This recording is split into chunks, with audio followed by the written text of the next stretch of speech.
Okay, I think I know everybody, but for those watching in the future on video, I'll introduce myself anyway.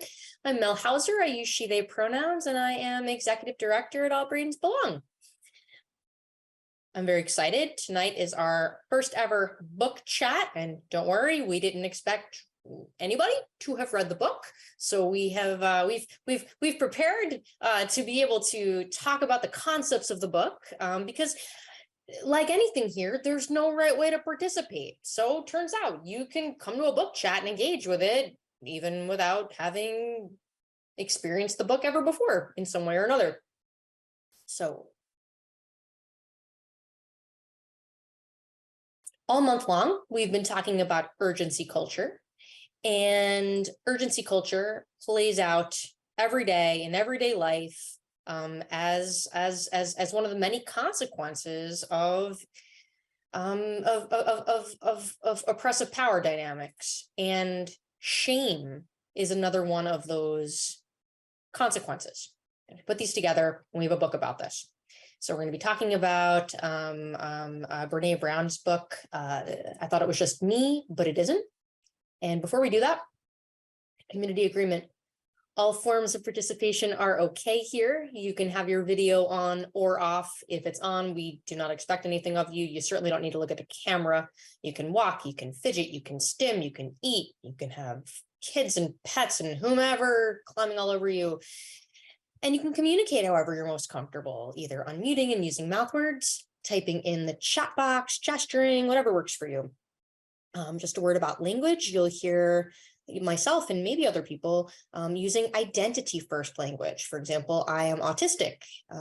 I do not experience myself as a person with autism. Autism is part of my identity, so I'm autistic. So in case that's new for folks, that might be something to hear. But everyone is welcome to use the language about themselves that speaks to their own identity. We affirm all aspects of identity. And access needs are really important. Related to that, we want to be able to create a safe space. And part of that is naming the ground rule that today is for education purposes. It's not medical advice. This comes from some of the regulars who attended Brain Club a few weeks ago, added some extra values as part of anti-urgency culture here. In order to cue safety for a broad range of communicators, we want to give space and time to let people's comments land and be processed before jumping on to the next thing. So kind of moving beyond taking turns talking, really just to facilitate the quality of the interaction and facilitate the community building. So we might, throughout tonight, we might take pauses after someone has shared. Okay, last bit of access. If you'd like closed captioning, it is enabled already. You just need to toggle it on if you'd like to use it, either by clicking the live transcript closed captioning icon, or if you don't have that, try the more ... and choose show subtitles. And you can also do the same, hide subtitles if you want to turn them off. Okay, urgency, culture, and shame. Shame. Brené Brown defines shame as the profoundly painful negative experience of feeling defective, broken, deficient. And often when something happens and our reaction is to become severely dysregulated, a lot of times later on, when we've processed the things leading up to this, a lot of times the path between the event and the reaction may be shame. That when we really dig deep, often when we are triggered by something, it may be because the story that we're telling ourselves relates to an old message, often a narrative that was laid down like in early childhood, for example. So in this book, I thought it was just me, but it isn't. Brené Brown offers, she describes like 6 years of research that she's a shame researcher. And she shares what she's learned in this research and ultimately a way out. And we'll get to that in a few minutes. But I think, Lizzie, I think what we should do is let's play our video clip before we do anything else. Okay. All right, I'm gonna stop share and you can do your thing. Are you using your new computer? Is it this maiden voyage at Brain Club? Not yet. Not yet.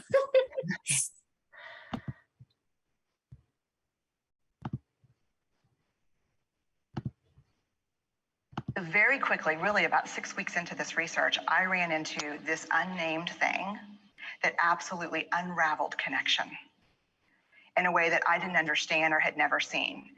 And so I pulled back out of the research and thought, I need to figure out what this is. And it turned out to be shame. And shame is really easily understood as the fear of disconnection. Is there something about me that if other people know it or see it, that I won't be worthy of connection? The things I can tell you about it, it's universal. We all have it. The only people who don't experience shame have no capacity for human empathy or connection. No one wants to talk about it, and the less you talk about it, the more you have it. What underpinned this shame, this I'm not good enough, which we all know that feeling, I'm not blank enough, I'm not thin enough, rich enough, beautiful enough, smart enough, promoted enough. The thing that underpinned this was excruciating vulnerability. This idea of, in order for connection to happen, we have to allow ourselves to be seen, really seen. And you know how I feel about vulnerability. I hate vulnerability. And so I thought, this is my chance to beat it back with my measuring stick. I'm going in, I'm gonna figure this stuff out, I'm gonna spend a year, I'm gonna totally deconstruct shame, I'm gonna understand how vulnerability works, and I'm gonna outsmart it. So I was ready, and I was really excited. As you know, it's not gonna turn out well. You know this. So I could tell you a lot about shame, but I'd have to borrow everyone else's time. But here's what I can tell you that it boils down to. And this may be one of the most important things that I've ever learned in the decade of doing this research. My 1 year has turned into 6 years, thousands of stories, hundreds of long interviews, focus groups. At one point, people were sending me journal pages and sending me their stories, thousands of pieces of data. In 6 years. And I kind of got a handle on it. I kind of understood this is what shame is, this is how it works. I wrote a book, I published a theory, but something was not okay. And what it was is that if I roughly took the people I interviewed and divided them into people who really have a sense of worthiness, that's what this comes down to, a sense of worthiness. They have a strong sense of love and belonging. And folks who struggle for it, and folks who are always wondering if they're good enough. There was only one variable that separated the people who have a strong sense of love and belonging and the people who really struggle for it, and that was the people who have a strong sense of love and belonging believe they're worthy of love and belonging. That's it. They believe they're worthy. And to me, the hard part of the one thing that keeps us out of connection is our fear that we're not worthy of connection, was something that personally and professionally I felt like I needed to understand better. So what I did is I took all of the interviews where I saw worthiness, where I saw people living that way, and just looked at those. What do these people have in common? And I have a slight office supply addiction, but it's another talk. So I had a manila notebook, a manila folder, and I had a Sharpie. And I was like, what am I going to call this research? And the first words that came to my mind were wholehearted. These are kind of wholehearted people living from this deep sense of worthiness. So I wrote at the top of the manila folder. And I started looking at the data. In fact, I did it first in this in a 4-day, very intensive data analysis where I went back, pulled these interviews, pulled the stories, pulled the incidents. What's the theme? What's the pattern? My husband left town with the kids because I always go into this kind of Jackson Pollock crazy thing where I'm just like writing and going and kind of just in my researcher mode. And so here's what I found. Do you love Gantt charts? Here's how easily you can build one in ClickUp. Let's map out. What they had in common was a sense of courage. And I want to separate courage and bravery for you for a minute. Courage, the original definition of courage, when it first came into the English language, it's from the Latin word cur, meaning heart.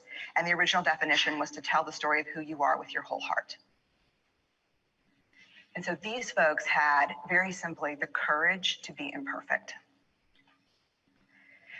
They had the compassion to be kind to themselves first and then to others, because as it turns out, we can't practice compassion with other people if we can't treat ourselves kindly. And the last was they had connection, and this was the hard part, as a result of authenticity. They were willing to let go of who they thought they should be in order to be who they were, which is, you have to absolutely do that for connection. The other thing that they had in common was this. They fully embraced vulnerability. They believed that what made them vulnerable made them beautiful. They didn't talk about vulnerability being comfortable, nor did they really talk about it being excruciating, as I had heard earlier in the shame interviewing. They just talked about it being necessary. They talked about the willingness to say, I love you first.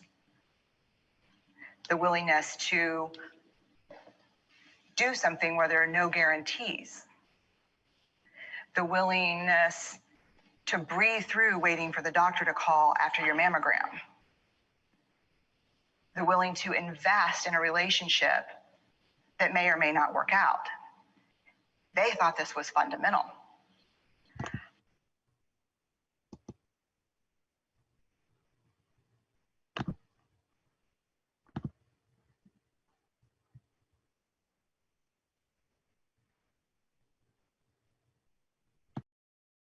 Sorry, that was me, my muting. Thank you, Lizzie.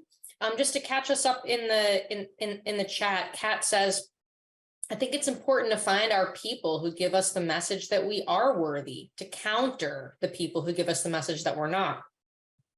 Absolutely. And I don't think it's like a linear thing, like we're on this journey of like linear progression to like get out of shame and then we're out of shame. It doesn't work like that at all. Like I'm in and out of shame all day. It's just it's just a process of becoming more aware. Kelly says that Brené Brown refers to shame as the fear of disconnection, and then goes on to explain that the only people who don't experience shame have no capacity for connection. So from this, it can be logically assumed that Brown views those who don't experience fear of disconnection as having no capacity for human empathy. Yeah, I mean, that's like, that seems like a, just a logical fallacy, right? So, and Kelly says that it feels like she's trying to police how people are supposed to feel and what it means to be human. Yeah. And I think that, I think like anything else, it's like the, when you build this mosaic of things that help you pursue meaning or construct meaning, or things to think about, there's like things that might come up tonight that like they don't land, and that's absolutely okay. They're just not going to land. And actually it was interesting. So Sarah and I, it took us actually, it was hard to find the clip that we wanted to play tonight. There were a lot of clips that we very much did not want to play tonight. So it's not the whole story, but it might be a part of the story for some people. And as Olivia said, it's the noticing that creates healing, right? The purpose is a framework for noticing narratives. We might call them brain rules. And by that, we don't mean like brain rules like the brain exercises book. We mean like the cultural assumptions that are human constructed. So it's just like, it's like with anything else. It's a framework. It's not the framework, and we're not actually even endorsing this framework. But for some people, there will be things that come up tonight that might be helpful if they're new. So, for purposes of this this book chat, we plucked out some highlights to guide some conversation. And first, I'm going to read Angie's comment. My notes from the book so far: we feel shame and we think self-esteem. In shame, we feel alone, exposed, deeply flawed. Reiterating shame as the fear of disconnection, the culture of shame driven by fear, and blaming disconnection as an incubator for perfection and addiction. I'm going to save some of these golden nuggets, Angie, and actually I'll read them, but I think I'm going to read them and then I'm going to reread them because they're so deep, and this might be a good place for pause after this. It can be shaming when we think there's an easy solution to a complicated problem. The distinction between guilt versus shame. In guilt, I did something bad, versus shame, I am bad. Yeah. And when we are in a place of shame, we may be more likely to attack and humiliate others. Yeah. Kelly says, yeah, I've always struggled with her, Brené Brown. Sometimes I relate sometimes, and I struggle, like I find some of the narratives promote a single viewpoint and a privileged one. Wants us to be vulnerable, but that is something that can put a target on a lot of people. No, that's exactly right. Like, only an individual can determine when it is safe to be vulnerable.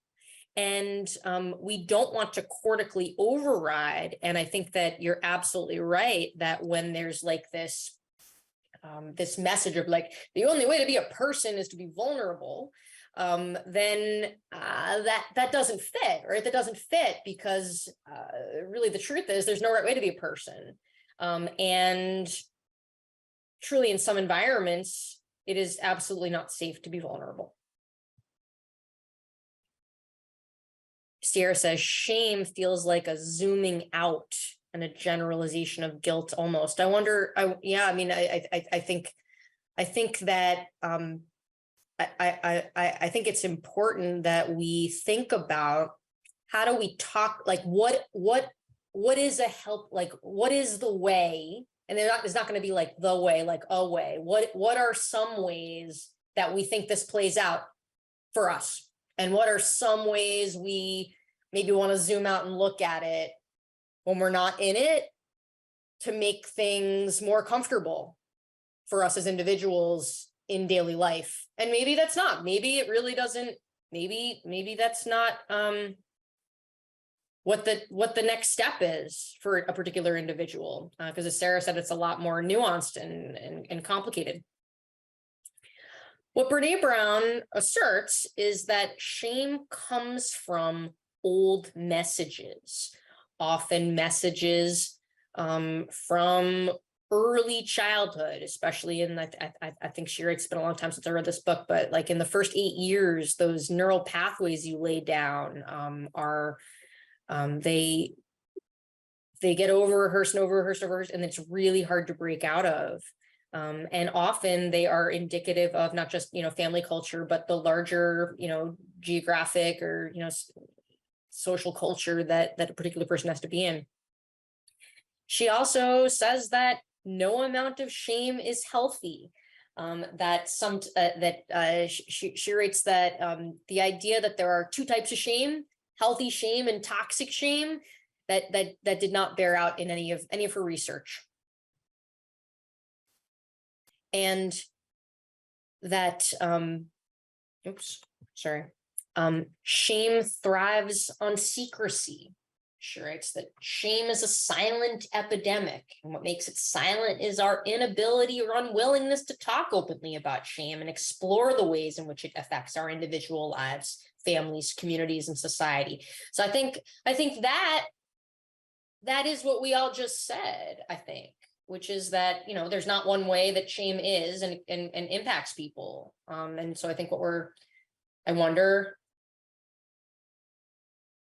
wonder what people think about that. Is it important to explore shame? I'm gonna pull over and zigzag, and just bring that, like, why, why or why not, or, in what ways is shame something to maybe explore for some people?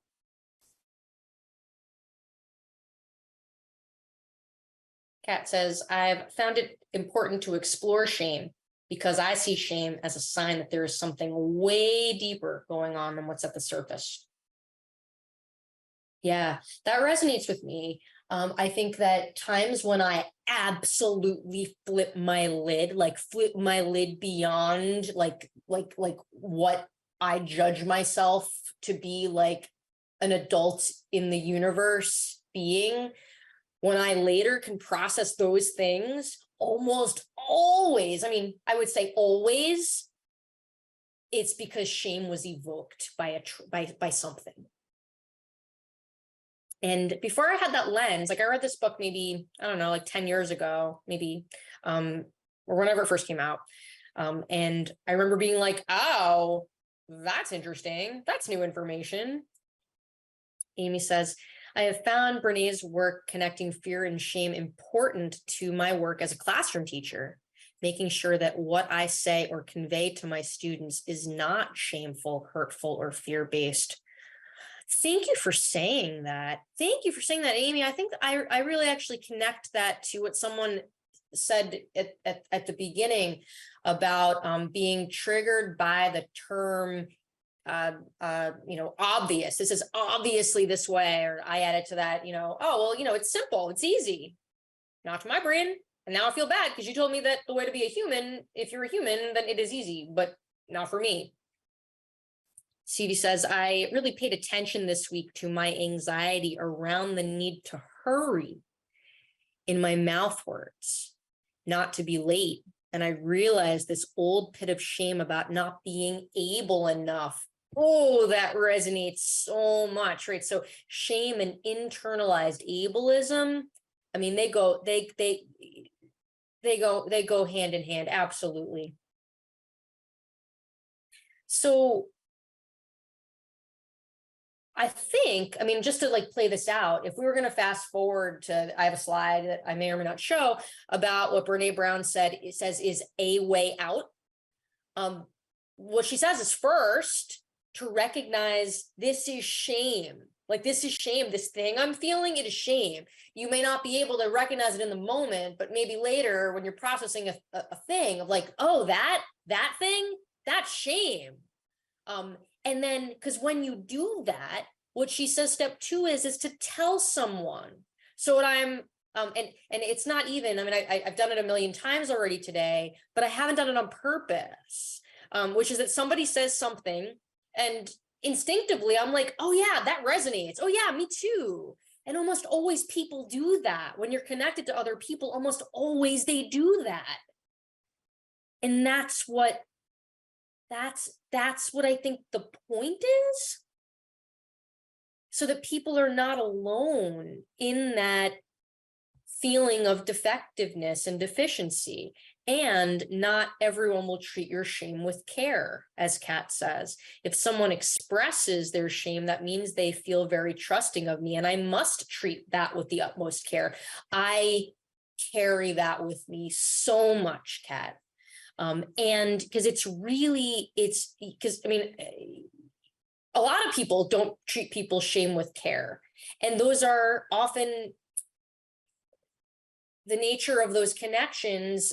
This is maybe not this one, it's maybe it's the circumstance, maybe the person's too dysregulated to really be, thinking about that role. And there's all kinds of things about that. And I think you're absolutely right.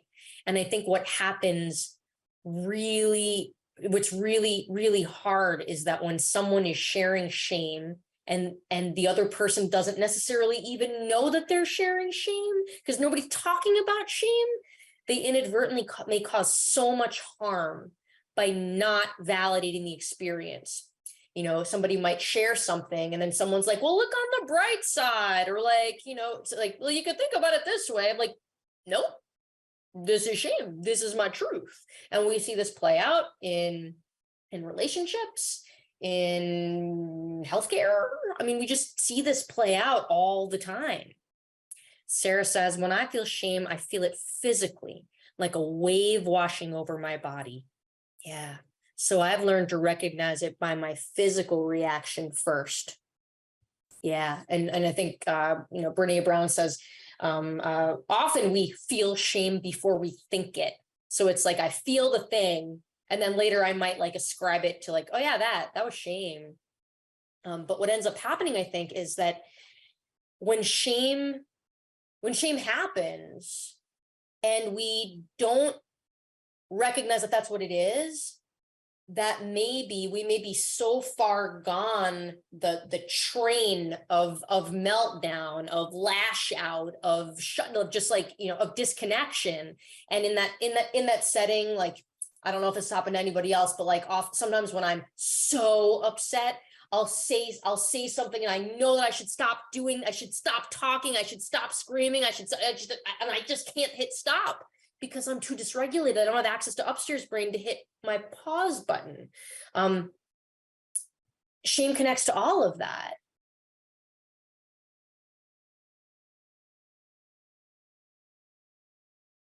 Which is why I intentionally, and I don't know if it has this impact or not, but I talk about flipping my lid all the time with most people I meet, because sometimes people have never had that conversation, and I'm trying to model that it's okay to talk about because everybody flips their lid.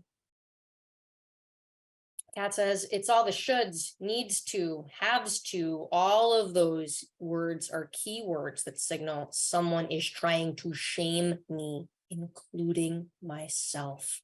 I want to pause there. The signal that someone is trying to shame me, including myself. Yeah. Does anyone else ever shame themselves? I do. Leah says all the time. Lizzie says yes. Yep. We got more yeses. We got lots of yeses. We got an oof yes. Yeah. And Sarah, that's really important. So Sarah says we can't think our way out of shame. Even when I feel it physically, I can't reason my way out of it because it's not that part of the brain for me. Right. Yeah. Shame is a downstairs brain experience. And often we try to use upstairs brain techniques for downstairs brain experiences. Angie says, I feel it because my body limits me from fulfilling quote basic human needs, and it's you know, I like that you put the basic in quotes, because you know what's basic. I mean, only an individual can define what their needs are. Kat says, I like the phrase "quit shooting on yourself." Yeah, I love that. Kelly says, I used to shame myself. I don't anymore. I realize that if I am not going to blame others for their disabilities, I am not going to shame myself for mine. Oh, I love that, Kelly. Thank you for that. To Angie's point, I'm going to flip through here. Is that so? Anyway, so I talked about like step 1, learn to recognize your shame. Step 2, tell someone. And now step 3, and I think Angie's taking us in that direction, understand where it came from, understand your personal triggers. So there we go. Brené Brown lists like 20 in her research, 20 like common themes of categories of things that people often commonly shame themselves, like experience shame related to. So appearance and body image, sex, family, aging, parenting, religion, money and work, being labeled or stereotyped, health, trauma. Like, anyway, I found this interesting to see that I mean, it makes sense, but in the moment I was like, that's new information, that like the things that I have shame about, other people do too. It's like in a book on a table. What? So I found that part of the book interesting.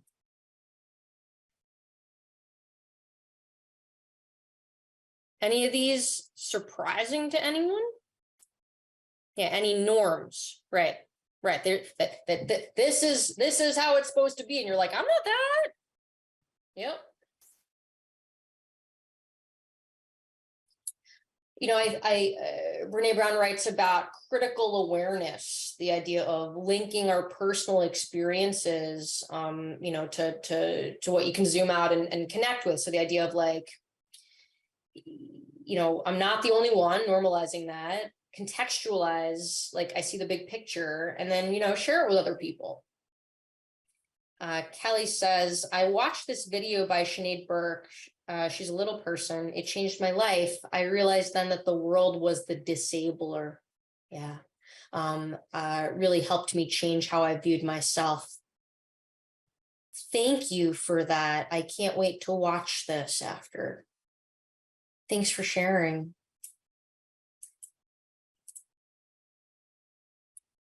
So last step, Brené Brown uses the zoom lens on a camera, like shame working that way. If you can like zoom out, you start to see the big picture, that maybe you're a little bit more able to reality check or reality test, and match it. Like, so the way that Kat said, you know, when somebody's trying to shame me, since developing this kind of like this lens for like matching the pattern, like I can match patterns all day, I just didn't have it as a pattern to match, and so now I match it, like, how dare you shame me, how dare you shame me, and that, I think, to Kelly's point, is I think for some people it starts there, and as we've been talking about all month, how this connects to the, you know, the larger power systems of, you know, of all the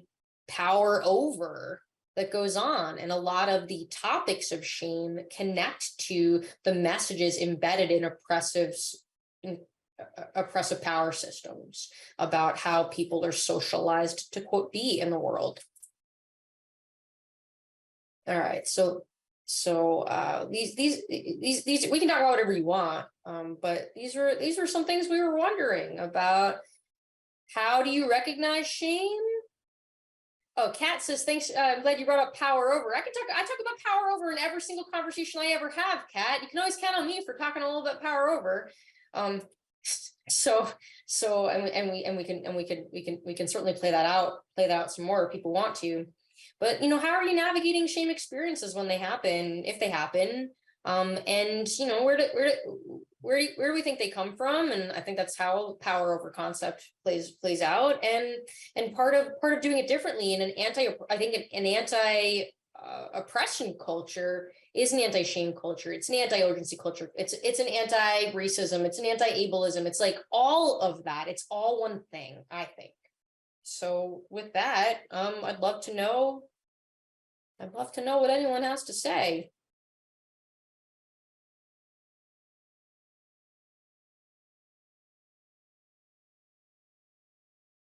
Angie says, clues of recognizing shame, very similar to what Sarah said, at the physical experiences: burning, churning stomach, hot face, sometimes sweating, intense, quote, guilt feeling. Yup. Absolutely.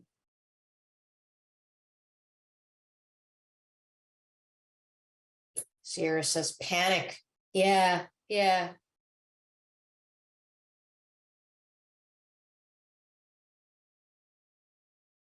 I mean, so panic is an interesting thing, because panic for many people is your sympathetic nervous system firing. You know, something's unsafe, and yeah, it is unsafe. Like this feeling is unsafe, and more importantly, the messaging, the environment that led to this feeling is unsafe. So in many ways, these physical sensations are a clue of like, hey, pay attention, this is not okay. Kat says, wanting to curl up in a ball and disappear. Yeah, definitely. Angie says, attempt to undo it by taking a breath and giving yourself compassion. Yeah, and that's pretty hard to do a lot when you're like in it.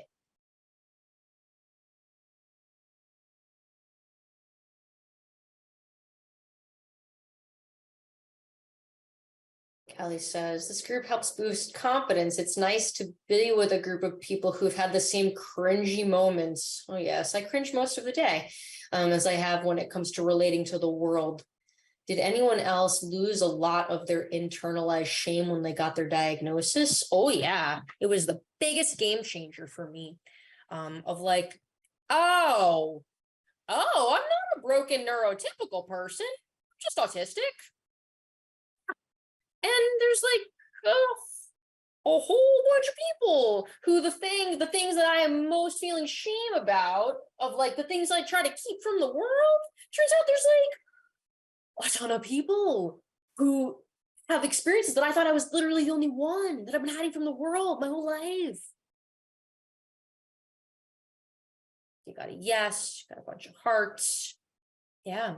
And, it's not just autism. It's just like the idea of clarity, the idea of a way of self-understanding. So, self-understanding, self-compassion, whatever language you want to use to just, I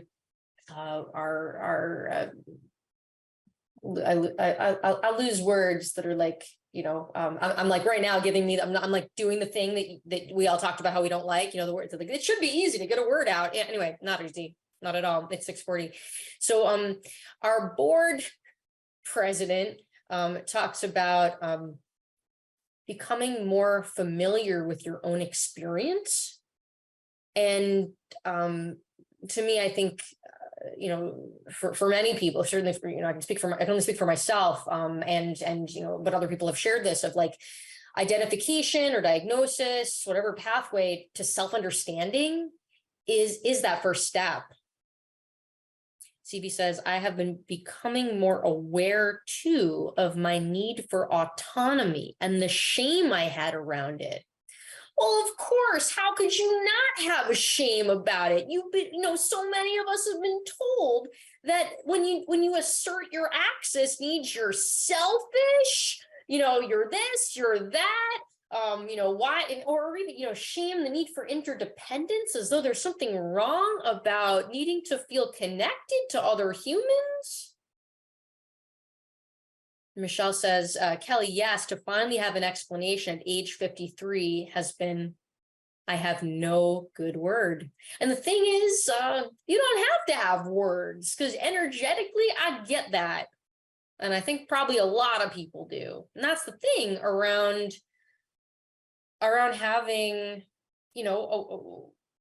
being around people who get it, is that you often don't have to have good words.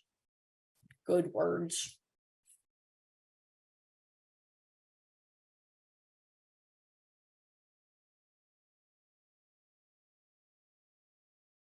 And yet, even with an understanding or an evolving understanding, whether or not someone, has a diagnosis or has self-identified or not, just an evolving neurolearning experience. I think like it's also not a like one and done, check the box. Now I know I'm autistic, for example, and like now I'm not going to feel shame. Like I feel shame all the time. It's just, I think that I maybe spot it. It's not just about diagnosis, it's about like thinking about shame. I think about shame a lot. I talk about shame a lot. But I think that practice has made it easier to spot it earlier before I'm too far gone down the train of shame. And maybe bounce back, recover from it a little quicker. Sometimes, not always. Kat says, learning to tell my kids tells was huge, saying I'm sorry and laughing how misconstrued that once was. Yeah, Yeah, right. The dysregulated, like dysregulated laughing. I use that. Luna and I talk about that because there's like the dysregulated smirk or the dysregulated chuckle or the dysregulated cackle. Like this is like what goes on out there. And in, you know, a lot of times, like I remember in school, I just remember like people getting shamed and punished for laughing, and like they were dysregulated, and like I got shamed for this. You know, why are you smirking? Wipe that smirk off your face. You know, all that nonsense. Sarah says, one thing I loved about the book was the difference between sympathy and empathy. Deeply different experiences for the person sharing their shame, right? If you're going to relate to it as sympathy versus empathy. Empathy is really interesting because there's all these different types of empathy, right? Like you can have cognitive empathy, you know, emotional empathy, you know, affective empathy. A year or so ago, I remember I had a conversation with former colleagues of mine around how, and these are all healthcare providers, how do you do empathy? Like somebody tells you a thing, what's like going on? What's your internal experience when you hear a thing?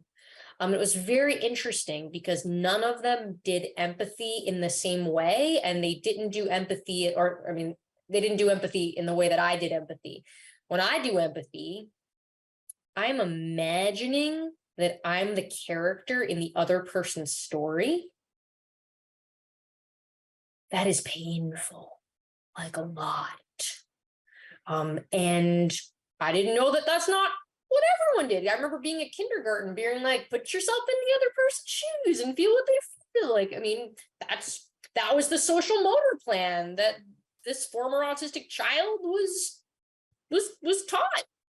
So it's just really interesting to see how people do connection, because there's not one right way to do connection. Same way that we talk about like all play is okay. Actually, I'm gonna read Kelly's quote, and then I want to show something. Ooh, Lizzie, can you pull up the video of the sweet little love and the song? We will have time for it today. Or Sarah, can someone find the sweet little love song from last Tuesday's email? All right, cool. Lizzie's on it. Kelly says, another thing we tend to shame people for as a society is not wanting to connect with others at times. Absolutely. Oh, yeah. Like, yes, I like connection, but not as much as many people. I like to eat alone. Same. I like to be by myself a lot. Yep. I think society is quick not to accept this. And this might be why Brown's words hit me in the wrong way. Yeah, for sure. So, I mean, I think that's why, you know, like, what is connection? Connection doesn't mean talking about your shame. Like, so that's, I think that's the other thing. Shame could be like, I mean, shame could be like, connection could be like, I have autonomy to reach out and like, think about a person, or I have autonomy to think about a person. I feel connected. Like I have autonomy to send a text message. I have autonomy to not, you know, like it's autonomy plus interdependence in whatever way that looks. It doesn't need to be like synchronous. Hold on. I'm sorry, brain reading. I'm loving all the comments, and I'm you know, brain. Angie says, skewing my connections to be more supportive, like through ABB, makes me feel more normal. I love all your quotes, Angie. Kelly says, there's a middle school called A Kind of Spark. And she, the main character, experiences empathy the way you describe. I think it's a really important point. That's interesting. I'm gonna look into that. That's interesting. Kat says, that made me laugh because I think of someone saying, tell me about your trauma so we can connect over it. Yeah, great. I mean, that's not how that works. Video is ready. Okay, so I want to give some middle school book. Oh, cool. Okay. That's okay. I will definitely look for that. All right. So the story of this is that one of our panelists from a couple weeks ago has a 10-year-old, 12-year-old, a sweet little love that when she learned that we were talking about urgency culture, she wrote a song for Brain Club. Go for it, Lizzie.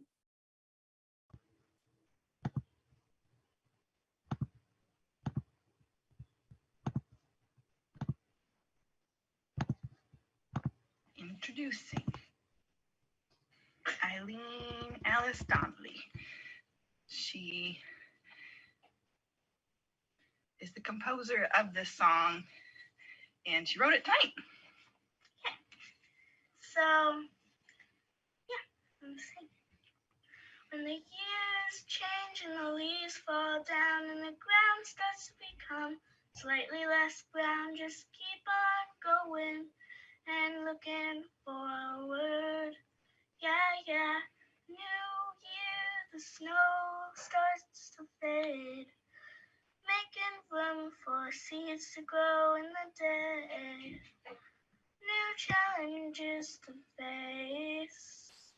But when the years change and the leaves fall down, don't frown, just keep on looking forward. Just keep on looking forward. Your day will come when it's time to rest. Don't worry, you have tomorrow. Tomorrow again. Just rest like the buzz of a bee. Say with glee, tomorrow will be okay. Embrace the change.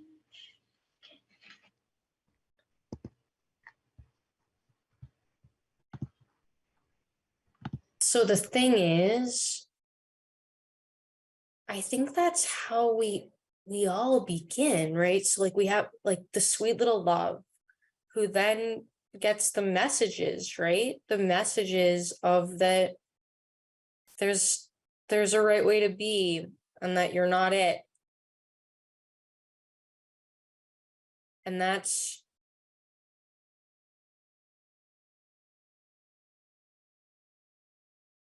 I have no words.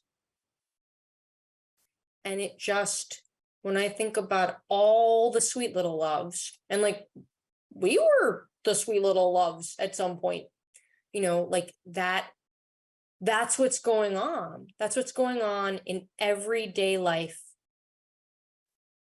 Kat says, I like how she said, again, that word stuck out for me, trying again. Yeah.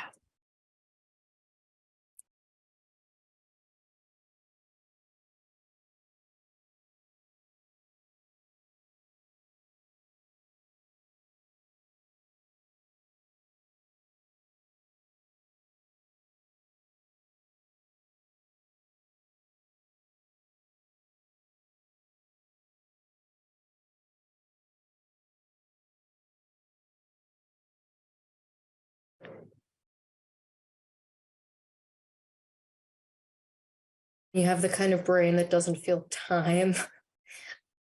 It feels like I'm waiting like an hour before saying something again, but yet also trying to just like create space. So maybe it's only been like 20 seconds. But anyway, I wonder if Kelly has your hand up. Oh, I did not see. Thanks. Go for it. So the song reminded me of like a loop around that I wanted to share. When I was young, often ignoring someone was thought of as like a way to avoid, negative reinforcement and to stay in positive reinforcement. They teach us as teachers too, like don't give attention to the negative behavior, ignore the negative behavior.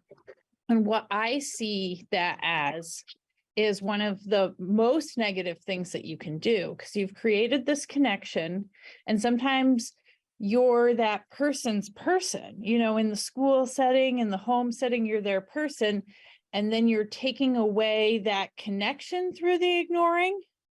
And, you're kind of throwing them off on an island. At least that was how it always felt to me. It felt like maybe the worst kind of negative reinforcement that you could find. And going back to this what she said and the connections and the shame, I'm wondering if, are we furthering shame accidentally by saying, oh, let's ignore and not reinforce this bad behavior and then praise the good behavior? Because that has always felt extremely punitive to me. Yep. And I think your limbic system reacting to like unsafe. I mean, I think like it is unsafe. I think the whole thing about, I mean, like when you zoom out, I mean, again, because I can't have a conversation about making this about power systems, you're trying to control another human's bodily autonomy by selectively ignoring, punishing, disconnecting. That's gross. So yeah, I totally agree. And I think that what appears benign is so far from benign. I absolutely agree with you. Angie says that's when people need help and connection the most. CV says it feels like I'm good or I'm bad based on attention and the type of attention, the amount of attention. Yes, exactly. Sarah says, she's quoting from the book, both my parents were raised in families where these beliefs about toughness and weakness seemed to be encoded in genes. I think if anything, they just unknowingly passed them along, describing intergenerational trauma. Kelly says, could it be benign for neurotypical people, or is this the case for anyone? I don't know. I mean, it's interesting. Like, I think it's about like what the narrative you spin is. So like my husband and I both grew up, I think, I mean, it sounds like he grew up in also a culture where planned ignoring and silent treatment went on, because I like see it going on. I'm like, where'd you get that from? Oh, your whole life. Awesome. So like he thinks it's absolutely fine, because it's normed. It's just, it's normed. And so, you know, I guess I can't talk about, is it benign for, is it not benign for anybody, but like, anyway, it's not benign when I see the emotional impact of it. I think it's about the impact, whether you intend it to be benign or not, or whatever, it's the impact that it's having. And it's, Kelly says it's often what we're taught in classroom management classes, but it's nothing, it's something I could never do, right? Because you have a, you know, moral compass and your limbic system is guiding you to like what you're ethically comfortable with. Emily says, ignoring can be psychologically worse than even things like corporal punishment. Evolutionarily, if your tribe abandons you, your chances of survival are very low, and our brains perceive it as the ultimate threat. Yeah, I'm gonna let that sink in. You know, and we think about it, you know, and we think about even, I'm just gonna give a, no, I have impulse control. It's 6:56. I cannot open the door by what I'm gonna say. I'll save it. I'm gonna save it. So hard. Anyway, next time. Speaking of next time, it's a new month. It's a new month. And what did we decide for next month, team? I think we're doing spring cleaning. Spring cleaning. Things that no longer serve us. That sounds right. Yeah. So a whole month of the ideas and practices and routines and environments. I mean, every time we give a new theme, it's not really a new theme. It's the same theme every time, but we just call it something new because it's a new month. So anyway, with that, we will reimagine culture and keep it going. Thank you all so much for being here, and we hope to see you next Tuesday. Bye.